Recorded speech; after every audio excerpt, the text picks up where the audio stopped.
Well, all right, guys. Today we are going to be talking about the 365 X macro at our 1-year anniversary of buying this.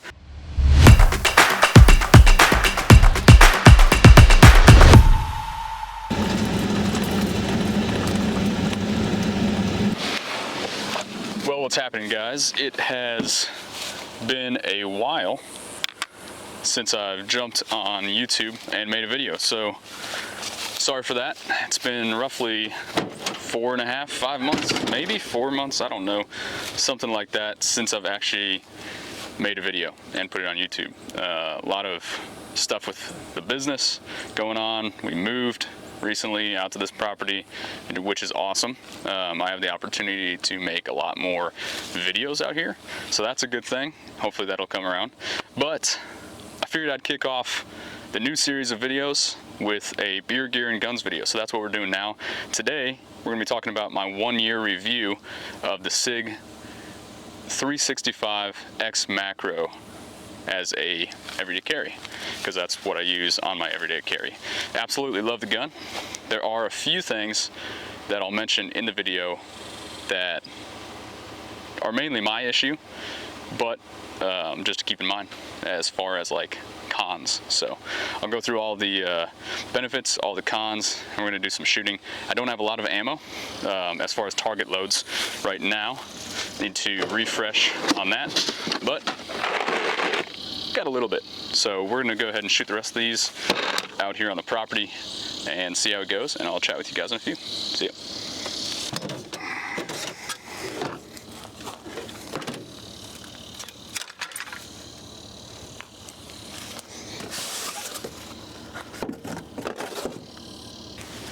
All right, guys, so we've got our trusty target up there. Just putting that up there for a little bit of practice. Again, I don't have too much ammo, and it's Texas in the summertime, so it's hot as all get out here. So we're gonna make this fast. Mainly this portion is just to show you guys a little bit, maybe slow down the footage of us shooting, kind of show the recoil on it. I'm not the best shot, of course, not a pro by any means, but at least we'll be able to show you a little bit of the action as far as shooting it, and then we'll go into the cons and the pros and all the things that I think about the gun. So let's get to shooting. So we will go over this in the review, but it is really easy, especially where I'm carrying this in appendix right at 12 o'clock, to get some rust on these, especially if you dry fire a lot and you slide your mag in and out often. It gets scratched up, and then the exposed metal will get rusty.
guys, today we are going to be talking about the 365 X Macro at our 1-year anniversary of buying this. I did buy the 365 the day it came out, so the second I knew about it from a guy at Shields. He said, hey, this is going to come in the next couple weeks. He ended up calling me a little early and said, hey, we just got 3 of them in. You want to come down and get one? And I went down that day and got it. I think it's been a year since last week since I've had this gun. So wanted to kind of go over the pros and the cons and why I have this still today as my daily carry. So by no means am I a major professional at this or anything like that, but here are some items that I think would be important if I were looking at buying this for a daily carry. All right, y'all, let's first talk about how I have this set up on my daily carry. So we've got the 365 X Macro. I have just an inexpensive Holosun red dot on there. I think it's a 507. One mag in the gun with an extra round in the chamber, that's 18, plus an extra mag, another 17. And then typically, I have it on the truck right now, but it's a Neo mag, little small belt clip. I'll go ahead and link them in the description. That way you guys can go check it out. But basically that's just a little magnet belt clip that holds another magazine, slides right in your pocket. I do sometimes carry the Neo mag, which is this little belt clip here, which just connects to, if I can get this here with one hand, just like that. So it just kind of connects right there, and then you've got an extra mag that you can throw in your pocket. Kind of looks like a pocket knife. I normally put that where I have, or where I would put my knife in my rear pocket. Most people just look at it. If they ever see it, they think it's a knife unless they see the printing of a magazine sitting in your pocket. So that's kind of how I have this set up. This is in a T-Rex Arms sidecar holster, and that's with an extra mag attachment. So they do have, I think, an option to switch this out for a tourniquet, I believe, and maybe some other stuff, not sure. But this is their second generation of the sidecar. Their first sidecar holster was fixed, wouldn't swivel, and I really like this one a lot better because you can swivel it, and then if you don't want that extra mag sitting there, you can just remove that pin, drop it out, and you've got a single holster. So pretty awesome holster. This is how I have my gun set up every day, and I wear it at 12 o'clock, so love it. All right, guys, so first one, obviously, this shirt is probably one of my baggier shirts. I want to talk about the printing on this. So I normally wear this with t-shirts all day long, and nobody that I know of can tell that I'm printing or can tell that I have a gun on. Now, there are those who are looking for it. Obviously, I do that all the time when I'm walking through the store. I'm looking to see if anybody has it in the 6 o'clock and 12 o'clock, 3 o'clock positions, just because I want to know. Now, I'm sure there's a few people that can spot it. Typically what happens is right here on the mag, it's a little bit pointy, so that tends to print the most. Most of the time you can't really tell what it is. If you wear a black t-shirt and one that's a little bit baggier, they definitely won't be able to tell that you even have one on. Now, the wind is kind of hitting this shirt, so it's kind of making it tough to tell, and I've been kind of grabbing on it all day while shooting. So it's a little bit stretched out right now, but overall, the printing is not bad in this. Now, this is almost it is a compact pistol with a full-size capability as far as mag and rounds go. So you can fit 18 in one in the chamber, 17 in the mag, which is outstanding for a compact pistol that you can slide in your appendix, slide in your 6 or 3 o'clock, and have it as a daily carry. All right, guys, and another thing that I'd like to add onto the pro list is the way that this fits my hand. So this pistol is probably my favorite as far as the grip goes and how it just fits in my hand. So I don't have massive gorilla hands, I don't have tiny hands, I just have average size hands, and I believe that this fits the best out of any gun that I've ever had, held. Even full size, it's really tough to find a pistol, even in full size, that fits snug like this. Obviously, I don't want anything to be massive. I don't want anything to be tiny. One of the big issues that I had when I was trying to look for an everyday carry was the fact that most of the compact pistols had no space for your pinky. Your pinky would slide off, or there just wasn't even a pinky grip there. And I think one of the most important aspects when you're going to find a carry, especially if you've never had a carry before and you're looking to have your first, concealed carry weapon, is does this fit my hand? Does it feel comfortable in my hand? If it doesn't feel comfortable in your hand, if it doesn't fit your hand, you're most likely not going to practice with it. You're not going to be proficient at it. You're not going to carry it. You're not going to like it. Overall, you're just not going to have that experience of being confident in being able to protect yourself or somebody else with it. So I think grip means a lot, and a lot of people will blow that off, and I know I'll get a lot of hate for this, but I've never been one that likes the grips of Glock. The 3rd gens felt terrible. I did not like the Glock in the 3rd gen. The 5 gens are fine, they're okay, but again, I think this SIG platform and some of the other ones like Smith & Wesson and Springfield have a better grip on there as far as how it fits people's hand. Now this one, by far, my favorite grip I've ever had, and the favorite pistol that I've had as far as a compact size with a full-size capabilities in the grip, in the magazine. It just feels like I'm holding a full-size gun, but with a compact size, concealable, and easy to use. So that's one of the benefits.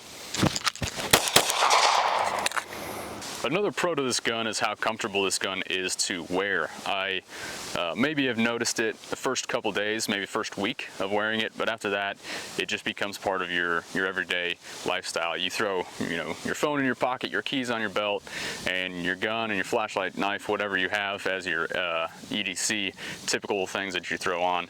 Of course, I've got, like I mentioned, the sidecar holster from T-Rex Arms, and I have it at the 12 o'clock position. Most of the time, you can't really tell it's there. Maybe when you're going to the restroom or something like that, obviously you're going to be able to work around that as a guy. But super comfy, fits right around, at least in my opinion, right around my abdominal area, and it's very easily accessible. So that's one of the reasons why I love this pistol as a daily carry, and super easy to grab it and get to work if needed. The only thing that I could say that wasn't comfortable off the bat was the grip riding and kind of causing some friction on your belly.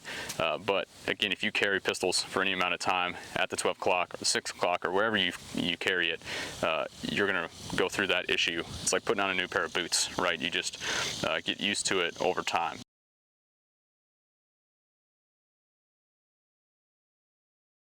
All right, guys, so let's talk about recoil. One of the things that SIG came out originally when they released this pistol was that it would reduce recoil by, I think they said 20%. I think that was going off the original 365 platform. I don't really know. They have a 2-port recoil or a 2-port compensator on the slide. Now, whether or not that actually does anything, I have no idea. I have heard other videos talk about how if it had a compensator, it should be separate from the slide, because if the slide has the compensator in there, then it's not doing anything, it's recoiling back anyway, and then once you shoot that out, there's no gas actually hitting it because of the cycle of the slide. I don't know if that's true or not. I have never seen it in extreme slow motion before. All I know is that when I do shoot this pistol, there's a lot of gas and a lot of carbon that gets built up in that compensator. So I believe it's doing its job, but again, it's something to look into if you're looking into this. I think the recoil is extremely manageable on this pistol. It's extremely flat shooting pistol, and there's not a lot of recoil on this. I've dealt with a lot of 45s, a lot of 9s, and I think like my Smith & Wesson has a lot more recoil. A lot of that has to do with the grip as well. So the fact that this fits my hand a lot better, that I can get a better purchase on it, means a lot as far as the recoil goes. But overall, this has very little recoil, and if you can get your grip proficient and professional, and you can get that consistent every single time, most likely you're not going to have an issue with this recoil. Even if you are a small lady, or somebody that might have some disabilities in their arms, the recoil really isn't going to be an issue to most of you. All right, so let's dive into some of the cons that I have with this pistol. Now, there's not a lot that I can think of. I have 3 cons, and the first one is mainly my fault. I have an issue with when I grip this pistol, the meat of my thumb tends to come right up on the slide release, and as soon as I empty out the mag, it comes sliding forward again, as if there's another round in the chamber. Now again, that's more of my issue, more of my practice, that I need to bring my hand down further. The only issue that I have with that is that I feel more comfortable up higher. I'm not getting too high, even though in the video it looks like I'm just really high on that pistol. It's really not. I've still got most of my placement underneath the slide. I'm not hitting the slide, I'm not touching the slide when it's recoiling, and it's really not having an issue there. I feel less comfortable when I bring my pistol down, or when I bring my hand down on the pistol, which is where I need to be for it not to slide back forward. Where I need it to slide lock when I'm done with the rounds, I need my hand down a little bit more, and that's not as comfortable of a grip as I'd like. Now that's the only con as far as that goes. If you guys don't have an issue with that, or you don't mind that, then it's not a huge deal. I think it's something that you have to work around and train out of. I have bad habits on my older pistols and bad habits on this one that I've noticed that I need to fix, so that's the issue.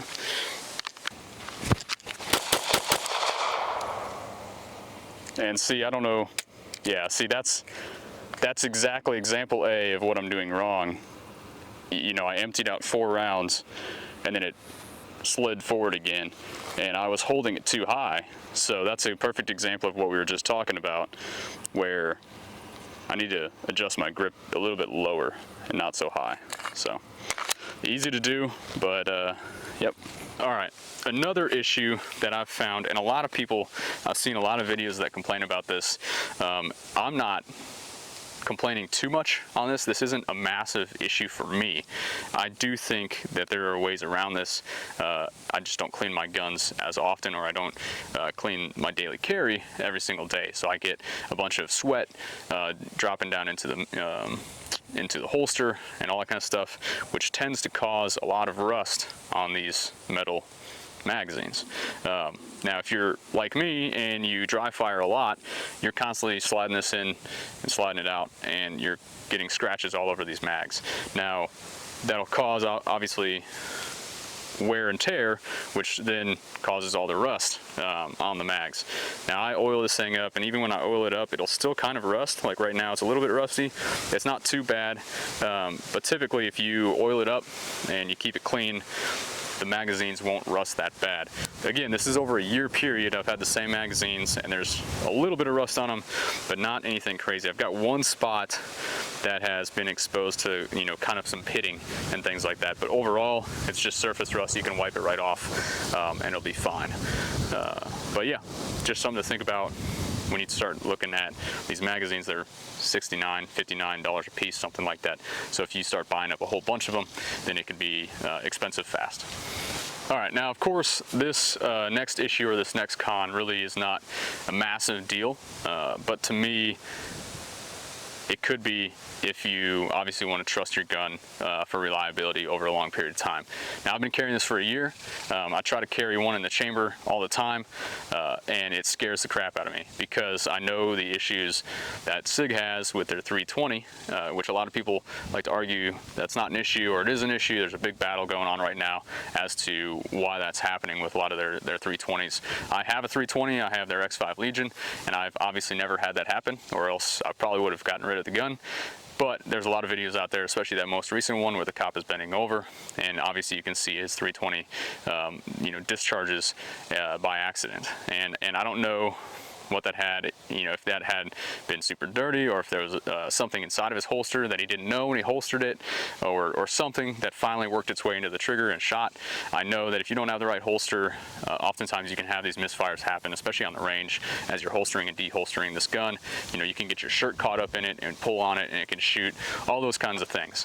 Regardless of whether or not it is true that 320s randomly go off, or that it's not true that 320s randomly go off, I can definitely tell you that I'm very cautious and worried about any kind of other SIG platform, especially one that's aimed right at my junk.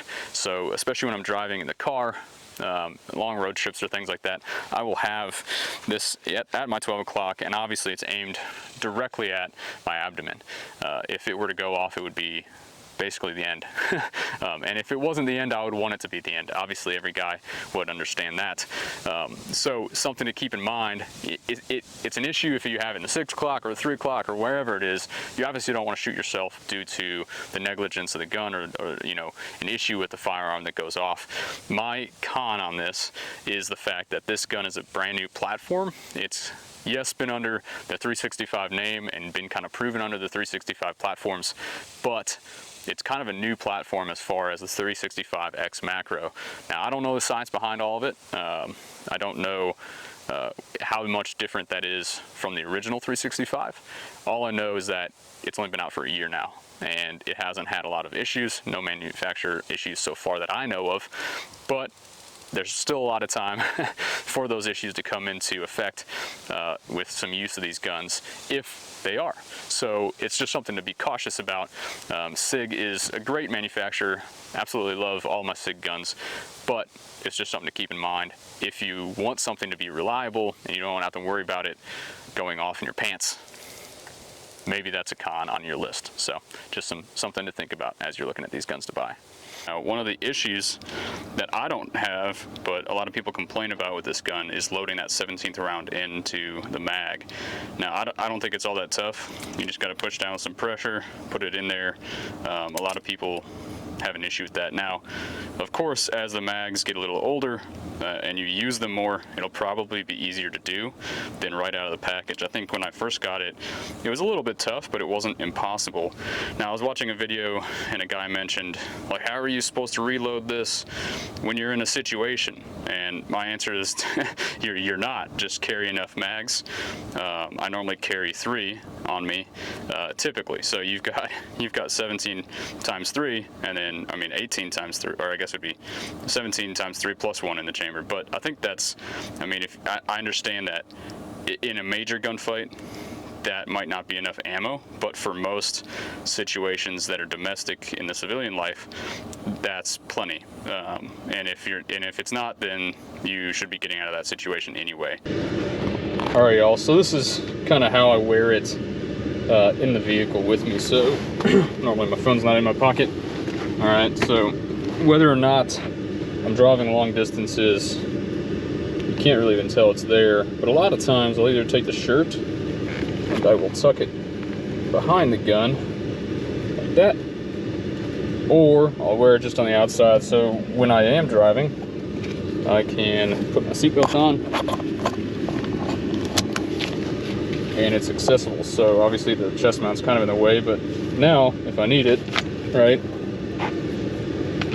I've got it right there. So that's a big deal to me if I'm driving. And obviously if you want the shirt to cover it, you just have easy access like that. So this is kind of how I carry it. Obviously if somebody comes up to my window, I'll just throw the shirt over like that. Typically nobody can see that it's there. If I need it real fast, I've got it. If I'm on the road and I'm driving on the highway, this is kind of how I'm holding it right there. So again, if you need to get out in a hurry, use this. Let's say you're in the car and you're looking out, you see something happening, you've already got it, you're ready to go. So I guess I can pull that up a little bit more, kind of show you. Again, if you need to get out in a hurry,